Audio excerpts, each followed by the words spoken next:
አብርሽና ፍቅር ጭራሽ አባ መጣ እማ መጣች እየተባባላችሁልን ነው አደለ? ለማንኛውም ማለት ነው ይውላችሁን እኮ ነገርኳችሁ። ሰው ራሱን ካረከሰ ካዋረደ ወንዶች አይፈልጓችሁም። አሁን አብርሽን ሄርሜዛ ጋር እየለመነችው፣ እሱ ግን ፍቅር ጋር ሄዶ በኮመንት እኔ አለውልሽ ማንም አያሸንፍልሽ ምናምን እያላት ነው። እሷም አባ እያለችው እሱም እማ እያላት። ስለዚህ ምንም ቢሆን የመጀመሪያ ፍቅር አይረሳም እና ሄርሜ ዝም ብለሽ አትጋጋጭ፣ ዝም ብለሽ አትጋጋጭ፣ ራስሽን አታዋርጂ፣ ራስሽን አታቅሊ። ሩታ ላይ ያደረገውን ነገር አንቺ ላይ እንደማያደርገው ምንም እርግጠኛ ልትሆኝ አትችይም። ስለዚህ አብርሽ በቅርቡ አሁንም ቢሆን ከፍቅር ጋር መምጣታቸው አይቀርም ታያላችሁና፣ ሄርሚ ዝም ብለሽ አትጋጋጭ፣ ክብርሽን አትጣይ፣ በቃ ራስሽን አታዋርጂ። ለዚህ ለሆነ ለዶላር ብለሽ ማለት ነው። እና አብርሽ መሄዱ አይቀርም ነገ ከፍቅር ጋር ታያለሽ ሲመጣ ማለት ነው። በሆነ ነገር ወይ ተጣሉ ወይ የሆነች ትንሽ ክፍተት ብቻ ነው የሚፈልገው። ትንሽ ክፍተት ካገኘ ይሄዳል። እና አብርሽ እንደውም የሆነ ኮሜንት ምን እንዳየው ታውቃላችሁ? አብርሽ 2 ቀን ከሴት ተለይቶ ከሚያድር በሊቢያ በረሃ አቋርጦ አውሮፓ ቢገባ ይመርጣል። ኧረ እድሌ ነው እናንተ። እውነት ነው የምር አብርሽ ማለት ነው ትንሽ ክፍተት ካገኘ ሌላ ሰው ጋር መሄድ ነው የሚፈልገው። እና አንዳንዴ እንደዚህ አይነት ሰዎች በቃ ቶሎ ተስፋ የሚቆርጡ አሉ አይደለ? በጣም ብዙ ሰው በዙሪያቸው ያሉ ይሄ ሄድ ይሄ ቤድ ይሄ ይመጣል ብለው ብዙ አማራጭ የያዙ ሰዎች እንደዚህ አይነት ሰዎች ናቸው። ግን እንደዚህ አይነት ሰዎች መጨረሻቸው ህይወታቸው የተረጋጋ አይሆንም። ከዛም ብለው ነው የሚቀሩት። በቃ ማንን መምረጥ እንዳለባቸው ትክክለኛው ሰው ማን እንደሆነ ሁሉ ግራ ነው ተጋብተው የሚቀሩትና አሁንም አብርሽ ግራ እየተጋባና እየተወዛገበ ነው። ባለፈው ሄርሜላ ይቅርታን አልቀበልም ስትለው ወዲያውኑ ቀጥ ብሎ ፍቅር ጋር ነው የሄደውና ተኝ በቃሻል ያለውልሽ ምናምን እያለ ነበረ። ብቻ አብሮ በቅርቡ ታያላችሁ ሲመጡ ማለት ነው። ሄርሜላን አንቺም ያው ሩታ ላይ ያደረግሽው ነገር በአንቺ ላይ መደረጉ አይቀርም። ምክንያቱም ሰው የሚያገኘው የእጁን ነው የስራውን ነው። እሷ እንደዛ ብላ አርግዛ የእሱ ልጅ ተሸክማ፣ አንቺ ግን እሱን አቅፈሽ ሆቴል ለሆቴል መዝናኛ ቦታ ለመዝናኛ ቦታ ስትዞሪ ነበረ። ስለዚህ ይሄ ዋጋ ገና ይከፈልሻል፣ እጥፉ ነው የሚከፈልሽ። ሰላም እንዴት ናችሁ? ደህና ናችሁ? አለው እግዚአብሔር ይመስገን። እንዴት ናችሁ? ለዚህ ቻናል አዲስ ከሆናችሁ ላይክ እና ሼር ሰብስክራይብ አድርጉ። ሀሳብ አስተያየታችሁን ደግሞ መስጠት ትችላላችሁ። እንግዲህ ሩታና አብርሽ ተለያይተዋል፣ ቆርጠዋል ማለት ነው።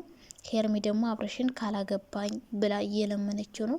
አብርሽ ደግሞ ሄርሜላን አይፈልግም። እያየ ያለው አሻግሮ ማዶ ማዶ ያያላ አይኔ ነው። ማዶ ማዶ እያየ ነው። ወደ ፍቅር ያቀሰረ ይመስለኛል። ብቻ ሄርሜላ ውልቅ ትንሽ ትራቀው፣ ብቻ ትንሽ ክፍተት ያገኝ ቀጥ ብሎ ፍቅር ጋር ነው የሚሄደው። ታያላችሁ። ሲጀመር ወንዶች ለምነዋት ጠይቀዋት ራሳቸው ፈልገዋት ያገኟትን ሴት እንጂ እንደዚህ ራሷን አርግሳ ራሷን አዋርዳ በግድ ካላገባኝ ብላ ለመጣች ሴት በቃ ምንም ነገር ልባቸው አይራራም። ገባቸው አይደለም? ምንም ነገር ልባቸው አይራራም። አይፈልጉም። የፈለገ አፈቅራለሁ፣ እወድሃለሁ፣ ሞትኩልህ፣ ሄድኩልህ፣ ተከረበትኩልህ ብትሏቸው ምንም ነው ለነሱ። በቃ ምንም መስሎ ማይታያቸው እና የሚያዩት ምንድን ነው? ሌላ እነሱ የሚፈልጓት በግድ ለምነው ያገኟትን ምናምን እንደዛ ነው። ሲቀጥል ደግሞ የመጀመሪያ ፍቅር አይረሳም ታውቃላችሁና ፍቅርን አሁንም ቢሆን አብርሽ ውስጡ አለች። እንደ ከጀላት ነው ከጅሏታል። አይ ብቻ ፍቅርም ታውቃላችሁ ብቻዋን ናት። አሁን ከማንም ጋር አይደለችም። ፏድም የለም አብሯት የሚሰራው ልጅም የለም። በቃ ከትዳሯም ተለያይታለች። ሶ አሁን አብሮ ቢሆኑ እንዴት ደስ እንደሚለኝ አብሮሽና ፍቅር አብሮ ቢመጡ የምር በጣም ነው ደስ የሚለኝ። ምን አገባኝ ብቻ አብሮ ሲሆኑ ደስ ይለኛል። ከሩታ ጋር ካልሆነ ከፍቅር ጋር ቢመጣ በጣም ነው ደስ የሚለኝ። ሄርሚ አትመቸኝም፣ ምኗም አይመቸኝም። ከንግግሯ ጀምሮ የምታደርገው ነገር ለራሷ ክብር የላት ምን የላት። ዝም ብላ እኔ በቅርቡ ራሷ ሽማግሌ ልካ አግባኝ ትለዋለች ብዬ ነው የፈራሁት እንጂ ሌላው ሁሉ ነገር ስራዋ ሁሉ ምንም አያምረኝም። ሲቀጥል ደግሞ በአብርሽ ዙሪያ ያሉ ጓደኞቹ አቤላ፣ ወይኔ አቤላ፣ እንደ አቤላ አይነት ከአዲ መጥፎ ሰው የመጣበትን የሚረሳ ሰው የለም። እውነት ለመናገር የአቤላን ቻናል እኮ ሩታ ናት ማለት ይቻላል ያሳደገችለት ከአብርሽ ጋር ሆኖ ማለት ነው። ሩታና አብርሽና በዚህ ልክ የእሷን ሞራል ለመንካት የሄደበት መንገድ በፈጣሪ ስም ማንም ሰው እንደዚህ አይነት ነገር አያደርግም። በጣም ነውር ነው። ምክንያቱም ሴት ልጅ ስትሆኑ የምትወዱትን ሰው ሌላ ሰው ሲወስደው ከዛ ደግሞ ኔኒጅ የሆነ ራሷን እንድታደማ እንድታቆስል በግድ እየጠራ እሷ ሳትፈልግ በሌላ ሰው አስጠርቶ ምናምን የሚያደርገው ነገር አቤላ ማለት ነው። እሱንማ በቃ እሱን ነበር በጋርድ ማስደብደብ። የምር የሆነ ዱርጌና ባለየ ነገር ነውና አሁን አብርሽ ፍቅር ጋር ቢሄድ ራሱ እንዲሄድ አይፈቅዱለትም። እየጎተቱ ነው እቺን ሄርሚን የሚያመጡበት። እኔ በምን ቀን እንደተዋወቁ ብቻ ፈጣሪ ወቀው እና ለነሱ ራሱ እኔ ብርን መትከፍላቸው ይመስለኛል ሄርሜላ ማለት ነው።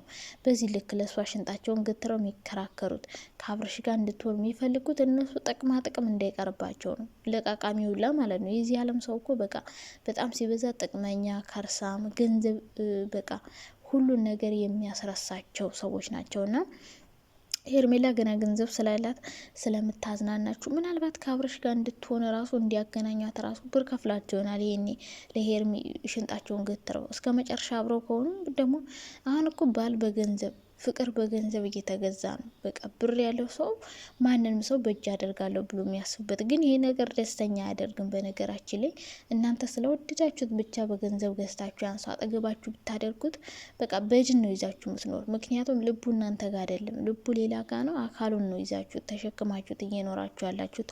ስለዚህ እንደዚህ አይነት ፍቅር መጨረሻው አያምርም።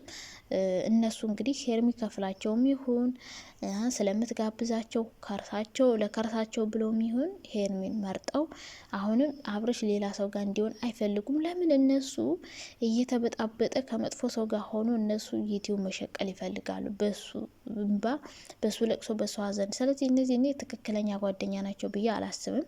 ከምትወደው ልጅ ለይተው ነጥለው እሷ አትሆንም ብለው ከልጁ አባት ልጁ ያላባት እንዲያድግ ያደረጉ ከሱ ነጥለው ለሌላ ሰው ያደረጉ ከሌላ ሰው ጋር እንዲሆን በቃ በአጠቃላይ ከሴት ጋር ሲሆን ብቻ ነው ደስታ እንደሚያገኝ አድርገው እንደዚህ አይነት አስተሳሰብ እሱን ከሴት ጋር እያስተሻሹ እያጋጋጡ ምናምን ከዛ እነሱም ለሱ ያዘኑ እየመሰሉ ከሱ ጥቅማ ጥቅም ያገኛሉ። እንደዛ እያደረጉ ገንዘብ መስራት ዩቲዩባቸውን መሸቀል በነሱ አብረው እዛ እያሽቃበጡ መታወቅ ምናምን። ደግሞ አንዳንድ አሉ አብረሽ ጀግና ጎበዝ በርታ ከሄርሚ ጋር ያቻቱንም ያቻትጠቅመም ስትሉ የምትሏላችሁ።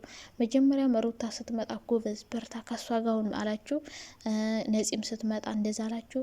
ፍቅርም ስትመጣ አሁን ሄርሚም ስትመጣ አይዞ ሂድበት ትሉታላችሁና እንደዚህ አይነት ምክሮች በነገራችን ላይ ለምትወዱ ሰው አትምከሩ። አንድ ሰው ገደል ሲገባ ሂድ ገደል ግባ አይባልም። ገደል ነው ተመለስ፣ በሱ መንገድ አትሄድ፣ መንገድን ቀይረ ሂድ፣ በማይሆን መንገድ እየሄድክ ነው ብሎ ሰው እኮ ይመልሳል። መጥፎ ጓደኛ ግን እናንተ እንድትጠፉ የሚፈልግ ጓደኛ ሂድ ገደሉ ጥሩ ነው ግባበት ብሎ ገፍቶ ሁሉ ሊከት ይችላል ሳትፈልግ ማለት ነውና እንደዚህ አይነት ጓደኛ አስፈላጊ አይደለም ብዬ አስባለሁ።